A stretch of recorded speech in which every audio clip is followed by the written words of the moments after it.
ಯಪ್ಪ ರೈತನ ಮದ್ವೆ ಆಗೋಲ್ಲ ನಾನ. ನೋಡ್ಪಾ ಎಂತ ಬಂತು ಬಳಸ್ತೀವಿ.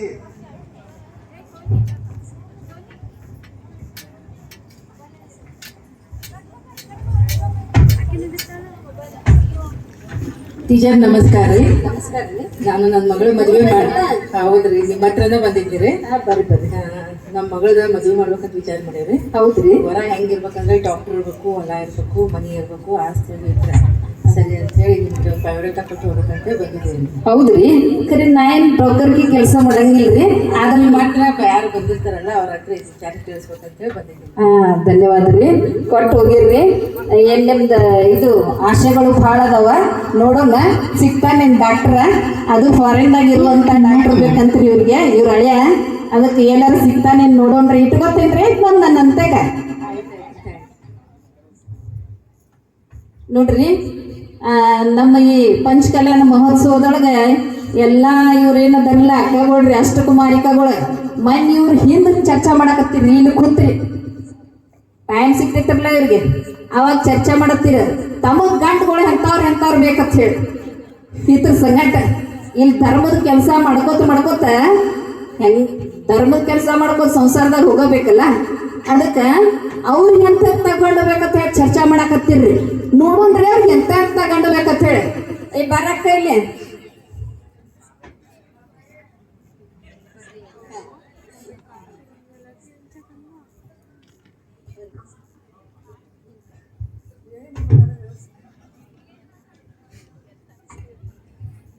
ಸರ್ಕಾರಿ ನೌಕರಿ ಗಂಡ ಇರ್ಬೇಕು, ಹೊಲ ಮನಿ ಇರ್ಬೇಕು, ಅತ್ತಿ ಮಾವ ಇರ್ಬೇಕು. ಈ ಹುಡುಗಿ ಇಲ್ಲಿ ಮಾತಾಡತ್ತಿಡ್ರಿ ಹಿಂದ ಇಷ್ಟ ಹೇಳಿಲ್ರಿ ಏಕೆ ಇಷ್ಟ ಹೇಳಿಲ್ಲಕ್ಕೆ ಆಕೆ ಏನ್ ಹೇಳಿದ ನಾ ಕೇಳಿದ ಹೇಳ್ತಾನೆ. ಸರ್ಕಾರಿ ನೌಕರಿ ಇರ್ಬೇಕತ್ತರಿ.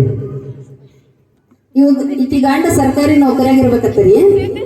ಅವ ಬ್ಯಾರೆ ಊರಾಗ ಇರ್ಬೇಕತ್ತರಿ. ಅವ್ವ ಅಪ್ಪ ಇಲ್ಲೇ ಇರ್ಬೇಕತ್ತರಿ. ಮತ್ ಈಕಿ ಗಂಡನ ಮನಿಗೆ ಹೊಲ ಇರ್ಬೇಕಂತ್ರಿ, ಮನಿ ಇರ್ಬೇಕಂತ. ಈಕಿಗೆ ಇಂತ ಗಂಡ ಬೇಕತ್ತರಿ. ಇನ್ನು ಈಕೆ ಅಕ್ಕ ಏನ್ ನಂಗ ಸೈನಿಕ ಗಂಡನ ಬೇಕ. ಯಾಕಂದ್ರ ಅವ ಗಡಿ ಕಾಯ್ತಾನ. ನಾನ ಆರಾಮ್ ಸುಖದಿಂದ ಇರ್ಬೋದು ಅಲ್ಲೇ. ಆದ್ರ ಹಂಗಾದ್ರೆ ಅವ ಗಡಿ ಪಗಾರು ಚಲೋ ಇರ್ತೈತಿ, ನಾನು ಸುಖದಿಂದ ಬಾಳೆನು ನಡೆಸ್ಬೋದಲ್ವಾ. ನೋಡ್ರಿ ಈಕೆ ಅಕ್ಕ ಏನ್ ವಿಚಾರ ಮಾಡಿದಾಳ ಅಂದ್ರ ಸೈನಿಕಂತೂ ಇರ್ಬೇಕು. ಅದ್ ಮಾತ್ರ ಒಳ್ಳೆ ಕೆಲಸ ಮಾಡಿದಾಳ. ಸೈನಿಕ ಇರ್ಬೇಕು ಅನ್ನೋದು ಒಳ್ಳೆ ಕೆಲಸ ಮಾಡಿದಾಳೆ.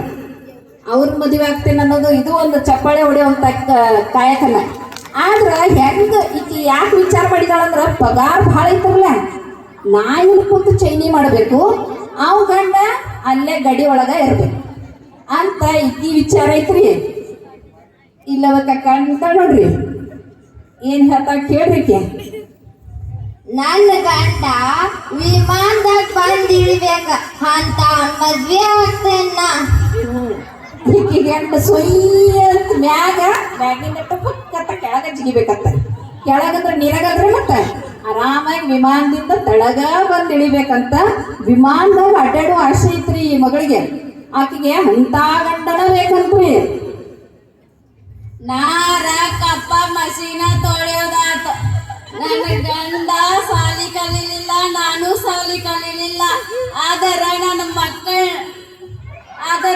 ಮಕ್ಕಳನ್ನ ಚಲೋತಾಗೆ ಸಾಲಿ ಕಲಿಸ್ತೇನೆ. ಈಕಿ ಅಕ್ಕಂದ ವಿಚಾರ ಹೆಂಗ್ರಿ. ನಾ ಸಾಲಿ ಕಲ್ತಿಲ್ಲ, ನನ್ನ ಗಂಡು ಕಲ್ತಿಲ್ಲ. ನನ್ನ ಗಂಡ ಕಲ್ತಿಲ್ಲ ಗೊತ್ತ. ಕಲೀಲಿಂದ್ರೂ ನಡಿತೈತಿ, ಅವ ಕಪ್ಪ ಬಸಿ ತೊಳೆದ್ರು ನಡಿತೈತಿ. ಆದ್ರೆ ಮಕ್ಕಳು ಮಾತ್ರ ದೊಡ್ಡ ಶಾಲೆಗಿರ್ಬೇಕಂತ್ರಿ. ಅವ ದೊಡ್ಡ ಶಾಲೆಗಿದ್ದ ಗಾಡ್ಯಾಗ ಬಂದ್ ಇಳಿಬೇಕಂತ. ಗಾಡ್ಯಾಗ ಬಂದ್ ಮನಿಯಿಂದ ಗಾಡ್ಯಾಗ ಹತ್ಬೇಕಂತ್ರಿ. ಮತ್ ಸಾಲಿಂದ ಬಂದ ಮನಿ ಮುಂದ್ ಗಾಡ್ಯಾಗ ಇಳಿಬೇಕಂತ. ಅವು ಬೂಟಕ್ ಸಹಿತ ಏನು ಹತ್ತು ಬರ್ತೈತಿ. ಅಂತ ದೊಡ್ಡ ಶಾಲ್ಯಾಗ ಕಲಿಸುವ ಆಸೆ ಈ ಹೆಣ್ಮಗಳಿಗೆ ಐತಿ. ಇಲ್ಲೊಬ್ರು ಹಿರಿಯರ್ ನಿಂತಾರ. ಇವ್ರೆಲ್ಲರ ಬಗ್ಗೆ ಅವ್ರೇನ್ ಹೇಳ್ತಾರ ಕೇಳೋನಿಲ್ರಿ. ನೋಡ್ರ ಆ ಡಿಗ್ರಿ ಈ ಡಿಗ್ರಿ ಅಂತ ಕಲಿತ ನೀವು ವಯಸ್ಸಾದರೂ ಮನ್ಯಾಗ ಕೂತರ ನಿಮ್ಗೆ ಕಲದ ಗಂಡ ಸಿಗಲಿಲ್ಲ. ಆದ್ರೆ ನೀವು ನಿಮ್ಮ ಅಪ್ಪಗೂ ಬುದ್ಧಿಲ್ಲ, ನಿಮ್ಮ ಅವ್ಗೂ ಬುದ್ಧಿಲ್ಲ. ಅವಾಗ ನೀವು ಕಳ್ತಾರ ನೋಡ್ಬೇಡ್ರಿ, ರೈತನ ಮದುವೆ ಆಗ್ರಿ.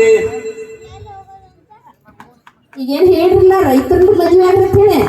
ಇಲ್ಲಿ 50 ಮಂದಿ 50 ಬೇಡಟ ಬಂದಾರ. ಅಲ್ಲಿ ಕೂತಾರ್ಲಿ ಅಕ್ಕಗಳು ಅವ್ರು ಬಂದಾರ ಇದ್ರಾಗ. ಇವ್ರು ಇಷ್ಟ ಇಲ್ರಿ ಇದ್ರಾಗ್ರಿ. ಭಾಳ ಜನ ಅದಾರ್ರಿ. ನನಗೆ ಉದ್ಯೋಗಸ್ಥ ಬೇಕಾ ಇನ್ನೊಬ್ಬಕ್ಕೆ ಹೇಳ್ತಾಳ್ರಿ ಅವ್ ಏನಾರು ಮಾಡುವಲ್ಲ ನನ್ನ ಕಾರ್ನಾಗ ಅಡ್ಡಾಡಿಸ್ಬೇಕು. ಅವ್ನ ಹೊಲ ಇರ್ಲಿಲ್ಲ ಅಂದ್ರೂ ನಡಿತೈತೆ, ಮನಿ ಇರ್ಲಿಲ್ಲ ಅಂದ್ರೂ ನಡಿತೈತೆ, ಆದ್ರೆ ಅವ್ನು ನನ್ನ ಕಾರ್ನಾಗ ಅಡ್ಡಾಡಿಸ್ಬೇಕು. ವಾರಕ್ಕೊಂದ್ಸಲ ಶಾಪಿಂಗ್ ಕರ್ಕೊಂಡು ಹೋಗ್ಬೇಕು. ಶಾಪಿಂಗ್ ರೊಕ್ಕ ಎಲ್ಲಿಂದ ಬರ್ತಾವು ಏನ ಅದೆಲ್ಲ ಗೊತ್ತಿಲ್ಲ. ಇದೆಲ್ಲ ಉದ್ಯೋಗಕ್ಕ ಹಿಂದ ಒಬ್ಬ ರೈತನ ಶ್ರಮ ಐತೆ ಅನ್ನೋದು ಈ ಹೆಣ್ಮಕ್ಳಿಗೆ ಗೊತ್ತಿಲ್ಲ.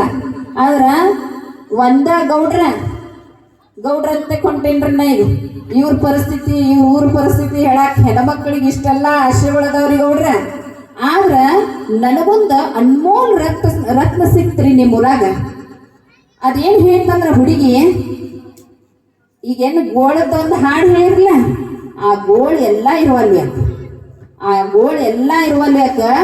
ನಾ ರೈತನ್ನ ಮದುವೆ ಆಗ್ತೀನಿ ಅಂದಡ್ರಿ ಗೌಡ್ರ. ಆಕೆ ಅಂತ ರತ್ನನ್ನ ನಾ ಹುಡ್ಕೊಂಡ್ ಬರ್ತೇನ್ರಿ.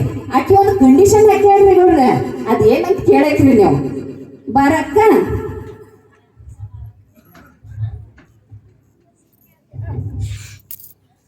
ನೋಡ್ರಿ ಈ ಹೆಣ್ಮಗಳಿಗೆ ನೀವು ಒಂದು ಬೆನ್ನ ತಟ್ಟಬೇಕ.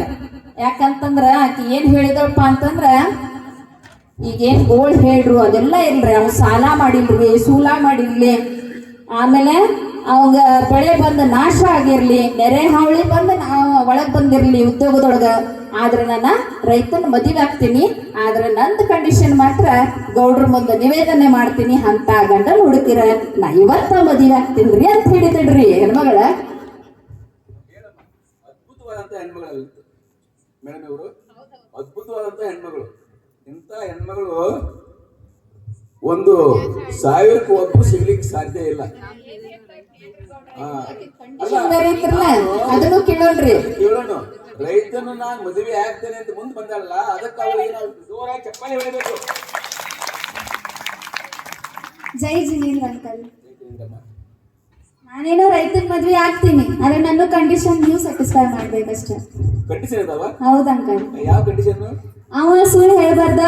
ಮೊದಲನೇದಾಗಿ ಅವ ಜೈನ ಧರ್ಮ ಪಾಲನೆ ಮಾಡ್ಬೇಕ. ಅವ ಜೈನ ಧರ್ಮದವ ಇರ್ಬೇಕ. ಆಮೇಲೆ ಅವಂಗ ಯಾವ್ದೋ ದುಶ್ಚಟ ಇರ್ಬಾರ್ದು. ದುಶ್ಚಟ ಅಂದ್ರೆ ಏನ, ಧೂಮಪಾನ ಮದ್ಯಪಾನ ಯಾವ್ದು ಮಾಡ್ತಕ್ಕದ್ದಲ್ಲ. ತಂದೆ ತಾಯಿಗೆ ಮರ್ಯಾದೆ ಕೊಟ್ಟ, ನನ್ನ ತಂದೆ ತಾಯಿ ಅವ್ರ ತಂದೆ ತಾಯಿ ಇಬ್ಬರನ್ನು ಮರ್ಯಾದೆ ಕೊಟ್ಟು ನೋಡ್ಕೋಬೇಕ. ನನ್ನ ನೋಡ್ಕೋಬೇಕ. ಆಮೇಲೆ ನಾ ಏನೋ ಇವಾಗ ಇಂಜಿನಿಯರ್ ಅದೀನಿ, ಆದ್ರೆ ಮುಂದೊಂದು ದಿನ ನನ್ನ ರೈತನ ಮದುವೆ ಆದ್ಮೇಲೆ ನಾನು ಇಂಜಿನಿಯರ್ಗೆ ಮಾಡಲ್ಲ.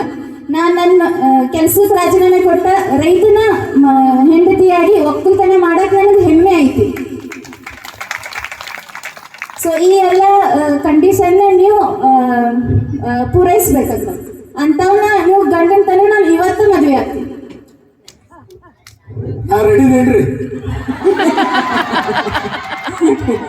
ಇನ್ನೂ ಐತ್ರಿ. ಈಗ ರೆಡಿ ಆಗ್ಬೇಡ್ರಿ, ಆಮೇಲೆ ಮತ್ತೆ ಓಡಾಡ್ಬೇಡ್ರಿ. ಇನ್ನೂ ಐತೆ. ಈಕಿಗೆ ಅರ್ಥ ಆಗಿತ್ತು. ಏನು ಅರ್ಥ ಆಗಿತ್ತಪ್ಪ ಅಂತಂದ್ರ, ಈಕಿನೂ ಇಂಜಿನಿಯರ್ ಒಂದು ಸಾಫ್ಟ್ವೇರ್ ಹಾರ್ಡ್ವೇರ್ ಹೋತಂದ್ರ ಮತ್ತೆ ಓಡಾಡ್ಕೋತ ಎಲ್ಲಿಗೆ ಬರ್ಬೇಕ್ರವ? ದಿಲ್ಲಿಗೆ ಹೋದವ ಹಳ್ಳಿಗೆ ಬರ್ಬೇಕು, ಬೆಂಗಳೂರಿಗೆ ಹೋದವ ಹಳ್ಳಿಗೆ ಬರ್ಬೇಕು, ಎಲ್ಲಿದ್ರೂ ಹಳ್ಳಿಗೆ ಬರ್ಬೇಕು. ಹಿಂಗ ಬೇರೆ ಬೇರೆ ಉದ್ಯೋಗವನ್ನ ಅರಿಸಿ ಹೋದಂಥವ್ರೆಲ್ಲರೂ ಕರೋನಾದೊಳಗ ನೋಡ್ರಿ, ಕರೋನಾ ಬಂತು, ರೊಕ್ಕ ಏನಾರ ಉಳಿಸಿದವೇನ್ರಿ ಅವ್ರನ್ನ? ಇಲ್ಲ. ಮತ್ತ ಹಳ್ಳಿ ಊಟ, ಹಳ್ಳಿ ಜನ, ಹಳ್ಳಿ ಪ್ರೀತಿಯನ್ನ ಅರಿಸಿ ಮತ್ತ ಹಳ್ಳಿಗೆ ಬಂದ್ರು. ಅಂದ್ರ ಅನ್ನದಾತ ಸುಖಿ ಹೋವಂತು ಅಂತ ಹೇಳಿ ನಮ್ಮ ಗೌಡ್ರು ಒಂದು ನಾಟಕ ಬರೆದ್ರು, ಅದ್ಭುತವಾದಂತ ನಾಟಕ. ಅದನ್ನ ಇನ್ನೂ ಅವ್ರು ಹೇಳ್ತಾರೆ. ಇದನ್ನ ನನ್ನ ಪರಿಚಯನ ಮಾಡ್ಕೊತೀನಿ. ನಾನು ಗೀತಾ ಅಶೋಕ್ ಶೆಟ್ಟಿ ಅಂತ, ಇಲ್ಲೇ ಇಟಗಿಗೆ ನನ್ನ ಬಸ್ತೋಡ್ ಅವ್ರ ಫ್ಯಾಮಿಲಿಗೆ ಕೊಟ್ಟಾರ. ಸುಭಾಷ್ ಬಸ್ತೋಡ್ ಅವ್ರಿಗೆ ನಾನು ಇವ್ರ ಮಗಳನ್ನ ಆಗ್ಬೇಕು, ಅದಕ್ಕಾಗಿ ಅವ್ರಿಗೊಂದು ಸ್ವಲ್ಪ ಸಾಥ್ ಕೊಟ್ಟೇನೆ ಅಷ್ಟೇ. ನಾನು ಶಿಕ್ಷಕಿಯಾಗಿ ಹುಕ್ಕೇರಿ ತಾಲೂಕಿನೊಳಗೆ ಕೆಲಸ ಮಾಡ್ತೇನೆ. ಇನ್ನೂ ಹೇಳ್ತಾರ ಅವ್ರ ಇದ್ರ ಬಗ್ಗೆ, ಇನ್ನೂ ಹೇಳೋರು ಅದಾರ, ಕೇಳ್ರಿ. ನಿಜವಾಗ್ಲೂ ರೈತ ಸುಖಿನೋ ಭವಂತು, ಅವ್ಗೆ ಯಾವ್ದು ಚಿಂತಿಲ್ಲ. ಈಗ ಕೂಲಿ ಆಳ್ ಸಿಗುವಾರ ಅನ್ನೋ ಚಿಂತೆ ಬಿಟ್ರಲ್ಲಿ ಅವ್ಗೇನು ಚಿಂತಿಲ್ಲ. ಅದಕ್ಕ ಎಲ್ಲರೂ ಕೂಡ ಇನ್ನೂ ಹೇಳೋರಿದ್ದಾರೆ. ಇನ್ನ ಮುಂದೆ ಐತಿ ಇದು ನಾಟಕ ಮುಂದೆ ಐತ್ರಿ, ಆಂದೋಲನ ಮಾಡೋರದಾರ ಹುಡುಗಿಯರು ಇದ್ರ ಬಗ್ಗೆ. ಈಗ ಈ ಹೆಣ್ಮಗಳ ಇಷ್ಟಕ್ಕ ಮುಗಿಸಿಲ್ಲ, ಒಂದು ನಿರ್ಧಾರ ಮಾಡ್ಕೊಂಡ ತನ್ನ ಊರಾಗಿನ ಹೆಣ್ಮಕ್ಳಿಗೆಲ್ಲ ತಿಳಿಸಿ ಹೇಳಿ ರೈತನ ಮದುವೆಯಾಗಕ್ಕೆ ಒಪ್ಪಿಸಿ ಒಂದು ಆಂದೋಲನದ ರೀತಿಯೊಳಗ ಎಲ್ಲರೂ ರೈತರು ಗೋಳಾಡಬಾರ್ದು. ಯಾವುದೋ ಜಾತಿಯಿಂದ ಬೇರೆ ಬೇರೆ ಜಾತಿಯಿಂದ ಹೆಣ್ಮಕ್ಳನ್ನ ತರಾಕತ್ತಾರ ನಮಗೆ. ಅನ್ಯ ಜಾತಿಯ ಹೆಣ್ಮಕ್ಳನ್ನ ಸಿಗವಲ್ರು, ರೈತರಿಗೆ ಸಿಗವಲ್ರು ಅಂತ ಹೇಳಿ ಗೋಳಾಡ್ಕೊಂತ ಬೇರೆ ಜಾತಿಯ ಹೆಣ್ಮಕ್ಳು ಕೂಡ ನಮ್ಮ ಜಾತಿಯೊಳಗೆ ಬರಾಕತ್ತಾರ. ಅವ್ರಿಗೆ ಸಂಸ್ಕಾರ ಅದು ನಾವು ಕೊಡ್ತೇವೆ, ಆದ್ರೆ ಹುಟ್ಟಿದಾಗಿನ ಸಂಸ್ಕಾರ ಮನೆಯಿಂದ ಏನು ಸಿಗ್ತೈತ್ರಲ್ಲ ಅದು ಸಿಗುದಿಲ್ಲ. ಅದಕ್ಕೆ ನಮ್ಮ ಸಂಸ್ಕಾರ, ನಮ್ಮತನ, ನಮ್ಮ ಒಂದು ಧರ್ಮವನ್ನ ಉಳಿಸುವಂತ ನಿಷ್ಟಿನೊಳಗ ಈ ಹೆಣ್ಮಕ್ಳ ಆಂದೋಲನ ಮಾಡೋರದಾರ. ಆಕೆ ಅವ್ರ ಗೆಳತಿಯರಿಗೆಲ್ಲ ಏನ್ ಹೇಳ್ತಾಳ ನೋಡೋಣ.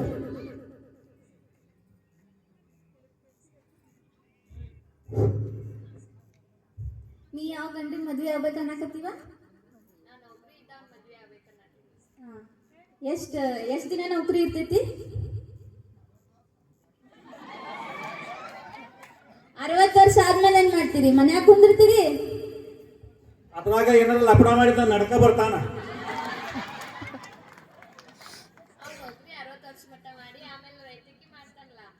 ನೋಡುವ ನೌಕರಿ ಮಾಡಿದ್ರು ಆಮೇಲೆ ರೈತಕಿಗ ಬಂದಿ ಅದ. ನೀ ಮುಂಚೆಂದು ರೈತರನ್ನ ಮದ್ವೆ ಆದಿ ಅಂದ್ರ ರೈತಕಿ ಮಾಡೋದು ಹಂಗ ಆಗಂಗಿಲ್ಲ. ಅದ ಯಾಕಂದ್ರ ಅವ್ ನೌಕರಿ ಮಾಡ್ಕೋತ ಹೋದ್ರ ನಿನಗ್ ಟೈಮ್ ಕೊಡಂಗಿಲ್ಲ. ನಿನಗಾಗ್ಲಿ ಮುಂದಿನ ಮಕ್ಳು ಆಗ್ತಾವ, ಅವ್ರಿಗೆಲ್ಲ ಎಲ್ಲಿ ಟೈಮ್ ಕೊಡ್ತಾನ?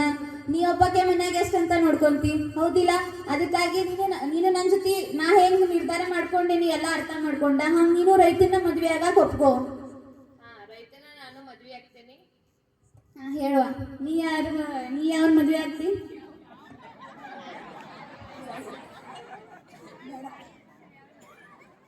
ಹೇಳುವ, ನೀ ಯಾರ ಮದ್ವೆ? ಸರಿ ಆಯ್ತು. ನಿಮ್ಗೆಲ್ಲ ಹೇಳಾಕಂತ್ರು ಇಷ್ಟ ಆಗೋಲ್ತ. ಬಟ್ ಇನ್ನೊಬ್ಬಕ್ ಹೇಳ್ತಾರೆ, ಇವ್ರು ಯಾರು ಹಿಂಗ್ ಸರಿಯಾಕತ್ತಾರ. ಇನ್ನೊಬ್ಬಕಿನ್ ಕೇಳ್ತೀನಿ ಒಂದ್ಸಲ. ಹೇಳ, ನೀ ಯಾರ ಮದ್ವೆ ಆಗ್ತಿ? ನಾರ ರೈತನ ಮದುವೆ ಹಾಕೇನ್ ನೋಡು, ನಾ ಜಸ್ಟ್ ಒಂದ್ ಮಾತು ಹೇಳಿದ್ದಕ್ಕ ಇಷ್ಟೆಲ್ಲ ಪರಿವರ್ತನೆ ಆಗೈತಂದ್ರ ನೀವೆಲ್ಲಾರು ನನ್ನ ಜೊತೆ ರೈತರ ಜೀವನ ಪ್ರಜ್ವಲವಾಗಿಸಾಕಾಗ್ಲಿ, ರೈತನ ಮದ್ವೆ ಆಗಕ್ಕಾಗ್ಲಿ ನೀವೆಲ್ಲ ಆಂದೋಲನ ಮಾಡಕ್ ನನ್ನ ಜೊತೆ ಸಾಥ್ ಕೊಡ್ತೀರಿ ಅಂತ ಅನ್ಕೊಂಡಿ, ಹೌದಲ್ಲ? ನಾವು ಸಾಥ್ ಕೊಡ್ತೀವಿ. ಎಲ್ಲಾರು ಈ ಹುಡುಗಿಯರೆಲ್ಲ ರೈತರನ್ನ ಮದುವೆ ಆಗಕ್ಕೆ ಒಪ್ಕೊಂಡಾರ್ರಿ. ಅದಕ್ಕೆ ಜೈ ಜವಾನ್ ಜೈ ಕಿಸಾನ್ ಜೋರ್ಲ ಹೇಳ್ರಿ ಒಂದ್ಸಲ. ಜೋರ್ಲ ಆ ಕಡೆಯಿಂದ ಬರ್ಲಿ ಸೌಂಡ್. ಜೈ ಜವಾನ್ ಜೈ ಕಿಸಾನ್. ಇನ್ನ ಈ ನಾಟಕದ ಬಗ್ಗೆ ಒಂದೆರಡು ಮಾತುಗಳನ್ನ ಇದಕ್ಕ ಇನ್ನು ಬರ್ದಿದಾರಲ್ಲ ಅವರು ಟಿ ಪಾಟೀಲ್ ಸರ್ ಅವರು ಈ ನಾಟಕದ ಬಗ್ಗೆ ಒಂದೆರಡು ಮಾತುಗಳನ್ನ ಹೇಳ್ಬೇಕಂತ ಕೇಳ್ಕೊತೀನಿ. ನೋಡ್ರಿ, ನಾ ಸತ್ಯ ಹೇಳ್ಬೇಕಲ್ಲ ನಿಮ್ಗ, ಸತ್ಯ ಹೇಳ್ತೇನೆ. ನಾಟಕ ನಾನು ಈ ಹೆಣ್ಮಕ್ಳಿಗೆ ಬರೆದು ಕೊಟ್ಟೆ. ಆ ಹೆಣ್ಮಕ್ಳು ಮಾತ್ರ ಅವ್ರು ಒಬ್ರು ಒಂದು ಮಾತು ತಯಾರು ಮಾಡಲಿಲ್ಲ, ಏನು ಮಾಡಲೇ ಇಲ್ಲ ಅವರು. ಇವ್ರಿಗೆ ಹಾಡು ಬರ್ಕೊಟ್ನಿ, ಇವ್ರ ಹಾಡನ್ನು ಸರಿಯಾಗಿ ಹಾಡಕನು ಕಲೀಲಿಲ್ಲ, ಹಾಡಿರಲಿಲ್ಲ ಇವರು. ಇವತ್ತ ಈ ಮೇಡಮ್ ಬಂದಿಲ್ಲಿ, ಈ ಮೇಡಮ್ ಅಂದ್ರೆ ಅಂತಿಂತ ಮೇಡಮ್ ಅಲ್ಲ ಇವರು. ನಮಗೂ ಮಗಳ ಹಾಗೆ, ಯಾಕಂದ್ರ ನನ್ನ ಹೆಂಡತಿ ಅಂದ್ರೆ ನಮ್ಮ ಅತ್ತೆ, ಇವ್ರ ಅಜ್ಜಿ ಕಾಸ ಹಾಕಕ್ ಹೋಗಿದ್ರು ಅಂದ್ರೆ ನನಗೆ ಮಗಳ ಆಯ್ತು. ಇಲ್ಲಿ ಮತ್ತೆ ಸಂಬಂಧನೂ ಆಯ್ತು, ಮತ್ತೆ ಬೇರೆ ಸಂಬಂಧನೂ ಆಯ್ತು. ಅದು ಅವರು ನಮ್ಮ ಅಂದ್ರೆ ನಮಗ್ ಸಂಬಂಧ. ಈ ಹೆಣ್ಮಗಳು ಎಂತೆಂತ ಪ್ರಶಸ್ತಿ, ಯಾರು ಹೋಗ್ಬೇಡ್ರಿ ಅಂತ ಯಾಕೆ ಹೊಟ್ಟಿದ್ದಾರೆ, ಎಂತೆಂತ ಪ್ರಶಸ್ತಿ ಪಡೆದುಕೊಂಡಿದ್ದಾರೆ ಅನ್ನೋದನ್ನ ಇಲ್ಲಿ ನಮ್ಮ ಮನೆ ಹೇಳ್ತಾ ಕೇಳ್ರಿ. ಅಲ್ಲ, ಯಾರು ಹೇಳ್ತಾ ಹೋಗ್ಬೇಡ್ರಿ. ಇದು ಮುಗಿದ ನಂತರ ಇನ್ನೊಂದು ಪೌರಾಣಿಕ ನಾಟಕ ಐತಿ, ಅಶೋಕ್ ಪರಮಾಸ್ ಅವ್ರ ನಾಟಕ ಐತಿ, ಆಟ ಐತಿ. ಯಾರು ಹೇಳ್ತಾ ಹೋಗ್ಬೇಡ್ರಿ, ದಯವಿಟ್ಟು ಎಲ್ಲರೂ ಕೂತ್ಕೊಳ್ಳ್ರಿ. ಇವರು ಅವರೇ ಹೇಳಿದ ಪ್ರಕಾರ ಇಟ್ಗಿಯ ಸೊಸೆ ನಮ್ಮ ಮಗಳು. ಸಂಬಂಧನೂ ಹೇಳಿದ್ರು, ರಕ್ತ ಸಂಬಂಧ ಯಾವ ರೀತಿ ಐತೆ ಅನ್ನೋದು. ಈ ರೀತಿಯಾಗಿ ಅವರ ದೊಡ್ಡಪ್ಪನಾಗಿ ಅವಳ ಬಗ್ಗೆ ನಾನು ಹೇಳಲಿಕ್ಕೆ ಹೆಮ್ಮೆ ಪಡ್ತೇನೆ.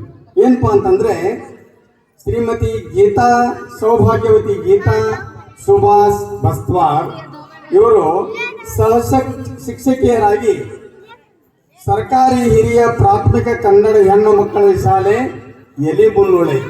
ಎಲಿಬುನ್ನೂಳಿಯೊಳಗೆ ಕೆಲಸ ಮಾಡ್ತಾ ಇದ್ದಾರೆ. ಈ ರೀತಿ ಮಾಡುವಾಗ ಕೇವಲ ಶಿಕ್ಷಕರಾಗಿ ಕೆಲಸ ಮಾಡದೆ ಅಲ್ಲಿ ರಾಜ್ಯ ಮಟ್ಟದ ಉತ್ತಮ ಶಿಕ್ಷಕಿ ಎನ್ನುವಂತಹ ಒಂದು ಪ್ರಶಸ್ತಿಯನ್ನು ಪಡೆದುಕೊಂಡಿದ್ದಾರೆ. ಈ ರೀತಿಯಾಗಿ ಪ್ರಶಸ್ತಿ ಹಂಗೆ ಸಿಗುವುದಿಲ್ಲ ಅವು. ಅದಕ್ಕೆ ಬಹಳಷ್ಟು ಒಂದು ಸಮಿತಿ ಇರ್ತೈತಿ. ಅದು ಅವರ ಚಟುವಟಿಕೆಗಳನ್ನು ನೋಡಿ, ಅವರ ನಡವಳಿಕೆಗಳನ್ನು ನೋಡಿ ಈ ರೀತಿಯಾಗಿ ಪ್ರಶಸ್ತಿಯನ್ನು ಪುರಸ್ಕಾರಗಳನ್ನು ಕೊಡ್ತಾ ಇದ್ದಾರೆ. ಇವರು ಈ ರೀತಿಯಾಗಿ ರಾಜ್ಯ ಮಟ್ಟದ ಉತ್ತಮ ಶಿಕ್ಷಕಿ ಅನ್ನುವಂಥ ಪ್ರಶಸ್ತಿಯೊಂದಿಗೆ ಅದೇ ರಾಜ್ಯ ಮಟ್ಟದ ಅವ್ವ, ರಾಜ್ಯ ಮಟ್ಟದ ಅಕ್ಷರದ ಅವ್ವ ಅಂತ ಈಗ ಮಾಡಿದ್ದಾರೆ. ಅದನ್ನ ಅವ್ವ ಎನ್ನುವಂಥ ಒಂದು ಅವ್ವ ಸಾಧಕಿಯ ಮಗಳು, ರಾಷ್ಟ್ರ ಮಟ್ಟದ ಅವ್ವ ಸಾಧಕಿ ಮಗಳು ಎನ್ನುವಂಥ ಒಂದು ಪ್ರಶಸ್ತಿಯನ್ನು ಪಡೆದುಕೊಂಡಿದ್ದಾರೆ. ಅಷ್ಟೇ ಅಲ್ಲದೆ ರಾಜ್ಯ ಮಟ್ಟದ ಭಕ್ತಿ ಸೇವಾಶ್ರೀ ಪ್ರಶಸ್ತಿ, ಭಕ್ತಿಯ ಸೇವಾಶ್ರೀ ಪ್ರಶಸ್ತಿಯನ್ನು ಪಡೆದುಕೊಂಡಿದ್ದಾರೆ. ತಾಲೂಕಾ ಮಟ್ಟದ ಕ್ರಿಯಾಶೀಲ ಶಿಕ್ಷಕಿ. ಇದು ಯಾತಿಗೆ ಹಾಕ್ತಲ್ಲ ನಾವಿಲ್ಲಿ, ಇನ್ನೊಂದು 5 ಮಿನಿಟ್ ಕೊಡೋಕ್ಕಾಗಲ್ಲಪ್ಪ ನಿಮ್ಗೆ. ಈ ರೀತಿಯಾಗಿ ಇದ್ಕೊಂಡು ಇಂಥ ಒಬ್ಬ ಇತ್ತೀಚೆಗೆ ಹಲವಾರು ರಾಜ್ಯ ಮಟ್ಟದ, ಅಂತಾರಾಜ್ಯ ಮಟ್ಟದ, ನಮ್ಮ ರಾಜ್ಯ ಅರ್ಥ ಅಲ್ಲ, ಬೇರೆ ಬೇರೆ ರಾಜ್ಯಗಳ ಮಟ್ಟದ ಕೂಡ ಕವಿಗೋಷ್ಠಿಯಲ್ಲಿ ಭಾಗವಹಿಸುವಂಥ ಒಬ್ಬ ಸಾಹಿತಿ. ಇಂಥ ಒಬ್ಬ ಶಿಕ್ಷಕಿಗೆ ಪ್ರಶಸ್ತಿಗಳು ಬಂದಾಗ ನಮ್ಮ ಧರ್ಮದವಳು, ನಮ್ಮ ಮನೆತನದವಳು, ನಮ್ಮವಳು, ಇಟ್ಟಿಗೆ ನಮ್ಮದೆಲ್ಲ ಒಂದೇ ಊರನ್ನ, ಈ ರೀತಿಯಾಗಿದ್ದಾಗ ಅದು ಅವರಿಗೆ ನಾವು ಈ ಒಂದು ವೇದಿಕೆ ಮೇಲೆ ಪುರಸ್ಕಾರವನ್ನ, ಸನ್ಮಾನವನ್ನು ಮಾಡುವುದು ಉಚಿತ, ಯೋಗ್ಯ ಅನ್ನುವಂಥದ್ದು ಅನಿಸ್ತಾ ಇದೆ. ಅದಕ್ಕೆ ಅವರಿಗೆ ನಾವು ಕಮಿಟಿಯವರು ಸನ್ಮಾನ ಮಾಡ್ತಾ ಇದ್ದೇವೆ. ಆ ಸನ್ಮಾನವನ್ನು ಸ್ವೀಕರಿಸಬೇಕಾಗಿ ಕೇಳಿಕೊಂಡು, ಇನ್ನು ನಾಳೆ ನಾಡಿದ್ದು ನಮ್ಮವರನ್ನ, ನಮ್ಮೂರವರನ್ನ, ನಮ್ಮ ಶಾಲೆಯವರನ್ನ ಈ ಪ್ರಶಸ್ತಿಗೆ, ಇಂಥ ಪ್ರಶಸ್ತಿಗಳನ್ನು ಪಡೆದುಕೊಂಡಿದ್ದಾರೆ. ಮೊನ್ನೆ ನಾನು ಶಾಲೆಯೊಳಗೆ ಒಂದು ಫಂಕ್ಷನ್ದೊಳಗೆ ಹೇಳಿದ ಪ್ರಕಾರ ನಾಳೆ ಅಥವಾ ನಾಡದ ಒಂದು ದಿವಸ ನಾವು ಅವರನ್ನು ಕರೆಸಿಕೊಂಡು ಈ ಪುರಸ್ಕಾರ ಪಡೆದಂತಹ ಶಿಕ್ಷಕರಿಗೆ, ಅದು ನಮ್ಮ ಶಾಲೆಯಿಂದನೇ ಪಡೆದುಕೊಂಡಂತಹ ಶಿಕ್ಷಕರಿಗೆ, ನಮ್ಮ ಮನೆಯಲ್ಲಿಯೇ ನಮ್ಮ ಶೋಭಕ್ಕನು ಕೂಡ ಅಕ್ಷರದ ಅವ್ವ ಎನ್ನುವಂಥ ಒಂದು ಪ್ರಶಸ್ತಿಗೆ ಮೊನ್ನೆ ಭಾಜನರಾಗಿದ್ದಾಳೆ. ಇಂಥ ಆಮೇಲೆ ಸುರೇಶ್ ಬೆಂಡಿಗೇರಿ, ಅವನು ಕೂಡ ರಿಟೈರ್ ಆಗಿ ಅವನು ನಮ್ಮವನ, ಈ ರೀತಿಯಾಗಿ ಅವನು ಕೂಡ ರಾಷ್ಟ್ರ ಮಟ್ಟದ ಶಿಕ್ಷಕರ ಪ್ರಶಸ್ತಿಯನ್ನು ಪಡೆದುಕೊಂಡಿದ್ದಾನೆ. ಇಂತಹ ಶಿಕ್ಷಕಿಯರನ್ನು ಗುರುತಿಸಿಕೊಂಡು ಆಮೇಲೆ ನಮ್ಮೂರವರನ್ನ ಅನ್ನಿಸಿಕೊಂಡಿರುವಂಥ ಹಿರೇಮಠ ಸರ್, ಮಿಸಸ್ ಇದ್ದವರು, ಜಯಶ್ರೀ ಅವರು ಕೂಡ ಪ್ರಶಸ್ತಿಗೆ ಪಾತ್ರರಾಗಿದ್ದಾರೆ. ಇವರೆಲ್ಲರನ್ನೂ ಕರೆಸಿಕೊಂಡು ನಾವು ಇಂಥ ಒಂದು ಪ್ರಶಸ್ತಿ ಪುರಸ್ಕಾರ ಒಂದು ಫಂಕ್ಷನ್ ಒಳಗೆ ಅಳವಡಿಸಿಕೊಂಡ್ರೆ ಬಹಳ ಯೋಗ್ಯ ಅನ್ನುವಂಥ, ಅವರಿಗೆ ಇನ್ನೂ ಪುರಸ್ಕಾರ, ವೃತ್ತಿಗೆ ನಿವೃತ್ತಿ ಇದ್ದು ಪ್ರವೃತ್ತಿಗೆ ಇಲ್ಲ, ಅದಕ್ಕೆ ಅದನ್ನು ಮುಂದುವರೆಸಿ ಎನ್ನುವಂಥ ಒಂದು ಮಾತುಗಳನ್ನು ಅವರಿಗೆ ತಿಳಿಸುವ ಮುಖಾಂತರ ಇವರಿಗೂ ಕೂಡ ಅದೇ ಮಾತನ್ನು ಹೇಳುತ್ತಾರೆ. ಇನ್ನೂ ರಿಟೈರ್ ಆಗಿಲ್ಲ, ಆದರೂ ಕೂಡ ಅದನ್ನು ಮುಂದುವರಿಸಿಕೊಡ್ತಾರೆ ಎನ್ನುವಂಥ ಒಂದು ಮಾತನ್ನ ಇಲ್ಲಿ ಹೇಳ್ತಾ ಅವರಿಗೆ ಸನ್ಮಾನವನ್ನು ಮಾಡ್ತೇವೆ. ಅವರ ಸ್ವೀಕರಿಸಬೇಕು, ಅವರ ಬಾಳು ಉಜ್ವಲವಾಗಲಿ ಅಂತ ಹಾರೈಸಿ 2 ಮಾತುಗಳಿಗೆ ವಿರಾಮ ಕೊಡ್ತೇನೆ. ಎಲ್ಲ ಕುರ್ಚಿಗಳಿಗೆ ಜೈ ಜಿನೇಂದ್ರ. ಈಗ ನೋಡ್ರಿ, ನಾ ಸತ್ಯ ಹೇಳ್ತಿದ್ನಿ, ಇವರು ನಾಟಕ ತಯಾರು ಮಾಡಲಿಲ್ಲ. ಇವರು ಅದ್ರ ಪತ್ರಿಕೆ ಒಳಗೆ ನಾವು ಹಾಕಿಬಿಟ್ಟಿದ್ದೇವೆ. ಈಗ ಈ ನಾಟಕ, ಈ ಹಾಡು ಒಂದ ನಂದು, ರೈತನ ಗೋಳು ಹಾಡು ಒಂದ ನಂದು, ನಾಟಕ ಎಲ್ಲ ಇವ್ರದಾಯ್ತು. ಯಾಕಂದ್ರೆ ಈಗ 10 ನಿಮಿಷದೊಳಗೆ ಎಲ್ಲ ಮಕ್ಕಳು ತಯಾರು ಮಾಡಿಬಿಟ್ಲು. ನೋಡ್ರಿ ಎಂತ ತಲೆ ಇದೆ ಹೆಣ್ಮಗಳು. 10 ನಿಮಿಷದೊಳಗೆ ಎಲ್ಲ ತಯಾರು ಮಾಡಿಬಿಟ್ಲು. ನಾ ಬರೋದು ನಾಟಕ ಬೇರೆ ಇತ್ತು, ಹೊಂದಾಣಿಕೆ ಆಗ್ತದೆ. ಆದ್ರೆ 10 ನಿಮಿಷದೊಳಗೆ ತಯಾರು ಮಾಡಿದಂತ ಒಂದು ನೋಡ್ರಿ ಎಂತ ಪ್ರತಿಭೆ. ಈ ಒಂದು ಚಿಂತನೆ ಯಾಕೆ ಬಂತಪ್ಪ ಅಂತಂದ್ರ, ರೈತರು ತನ್ನ ವೃತ್ತಿಯನ್ನು ತಾನೇ ಹೀಗಾಯ್ತಾ ಇದ್ದಾರೆ. ರೈತನ ಮಗನಿಗೆ ರೈತನೇ ಹೆಣ್ಣು ಕೊಡ್ಲಿಲ್ಲ ಅಂತಂದ್ರೆ ಇನ್ನು ಯಾರು ಕೊಡ್ಬೇಕು? ಈಗ ಒಂದು ಹೆಣ್ಣ ಒಂದು ಗಂಡ ಆಯ್ತು ರೈತನ ಮಗನಿಗೆ. ಒಬ್ಬ ಮಗಳಿದ್ದಾನೆ, ಒಬ್ಬ ಮಗ ಇದ್ದಾನೆ. ಮಗಳನ್ನ ನೌಕರಿ ಮಾಡಕ್ ಕೊಡ್ಬೇಕು. ಎಲ್ಲಿ ಕೇಳಿದ್ರು ಸಹಿತ ನೌಕರಿ ಗಂಡ ಬೇಕು ನಮಗೆ. ಮೊದಲ ಆ ತಾಯಿ ತಂದಿಗೆ ಬುದ್ಧಿಲ್ಲ, ಆ ಹೆಣ್ಮಗಳಿಗೆ ಅಂತೂ ಮೊದಲೇ ಇಲ್ಲ, ತಾಯಿ ತಂದಿಗೆ ಅಂತೂ ಅದಕ್ಕಿಂತ ಮೊದಲೇ ಇಲ್ಲ.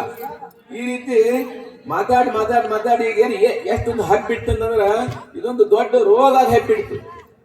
ಸರ್ಕಾರದವರು ನಿಗದಿಪಡಿಸಿದ 18 ವಯಸ್ಸು, 18 ವರ್ಷಕ್ಕೆ ಹೆಣ್ಮಗಳು ಮದುವೆ ಮಾಡಬೇಕು ಅಂತ. ಆದ್ರೆ ಈಗ ಇವರೇ ನಿಗದಿಪಡಿಸಿಕೊಂಡಂತ ಒಂದು ವಯಸ್ಸು ಅಂತಂದ್ರೆ 30 ವರ್ಷ, 30 ಮೇಲೆ. ಈ ರೀತಿಯಾಗಿ ಹೆಣ್ಮಕ್ಳೆಲ್ಲ ಮನೆಯಾಗ ಕುಂತ್ರು ಸಹಿತ ತಾಯಿ ತಂದಿಗೆ ಬುದ್ಧಿ ಬರಲಿಲ್ಲ. ರೈತನ ಮಗನಿಗೆ ಹೆಣ್ಣು ಕೊಡ್ತಾ ಇಲ್ಲ. ರೈತನ ಮಗನಿಗೆ ಹೆಣ್ಣು ಕೊಡಬೇಕು ಮತ್ತು ರೈತ ತನ್ನ ವೃತ್ತಿಯನ್ನು ತಾನು ಗೌರವಿಸಬೇಕು ಎನ್ನುವಂತ ಒಂದು ಇಚ್ಛೆಯಿಂದ ಈ ನಾಟಕ ನಾವು ಇಲ್ಲಿ ತಯಾರು ಮಾಡ್ತಾ ಇದ್ದೇವೆ. ಈಗೆಲ್ಲ ಇಲ್ಲಿ ಕುರ್ಚಿಗಳು ಖಾಲಿ ಇರೋದ್ರಿಂದ ಇನ್ನ ಹೆಚ್ಚಿಗೆ ಮಾತಾಡೋದಿಲ್ಲ. ಯಾಕೆಂತಂದ್ರೆ ಭಾಳ ಮಾತಾಡೋದಿತ್ತು. ಯಾಕೆಂತಂದ್ರೆ ಈಗ ಒಂದು ಈ ಒಂದು ಚಿಂತನೆ ಸಣ್ಣ ಚಿಂತನೆ ಆಗಿರ್ಲಿಲ್ಲ, ಇದು ದೊಡ್ಡ ಚಿಂತನೆ ಆಗಿತ್ತು. ಅಂತ ಒಂದು ಚಿಂತನೆ ನಮಗೆ ಮೊಟಕಾಯಿತು. ಯಾಕಂತಂದ್ರೆ ಎಲ್ಲರೂ ಎದ್ದು ಆದ್ರು. ಈ ನಾವೇನ್ ಬೇಡ ಮತ್ತೆ ಈಗ ಈ ಮಗಳಿಗೆ ಬಹಳ ನೋಡ್ರಿ ಎಂತ ಒಂದು ತಲೆ ಹೆಣ್ಮಗಳು ಬೇಕಿದೆ, ಭಾರಿ ಹೆಣ್ಮಗಳು. ಅದಕ್ಕೆ ಈಗಿಗೆ ರಾಜ್ಯ ಪ್ರಶಸ್ತಿ ಹುಡುಕೊಂಡು ಬಂದವ್. ಈಗ ಸನ್ಮಾನ ಮಾಡ್ತಾ ಇದ್ದಾರೆ, ಮಾಡ್ಲಿ. ವೇದಿಕೆಗೆ ನಿಮ್ಮ ಅನುಮತಿ ತಗೊಂಡು ನಮ್ಮ ಅತ್ತಿ ಮತ್ತು ನಾಗ್ನಿ ಅದಾರ, ನನ್ನ ಮೌಸಿಗಳು ಅದಾರ ಇಲ್ಲಿ ಭಾಳ ದಿವಸದ ಇನ್ನೊಂದು ಪೌರಾಣಿಕ ಸನ್ನಿವೇಶ ಇದೆ. ಯಾರೋ ಎತ್ತ ಹೋಗವಾರ ದಯವಿಟ್ಟು ವೇದಿಕೆಗೆ ಬರ್ರಿ.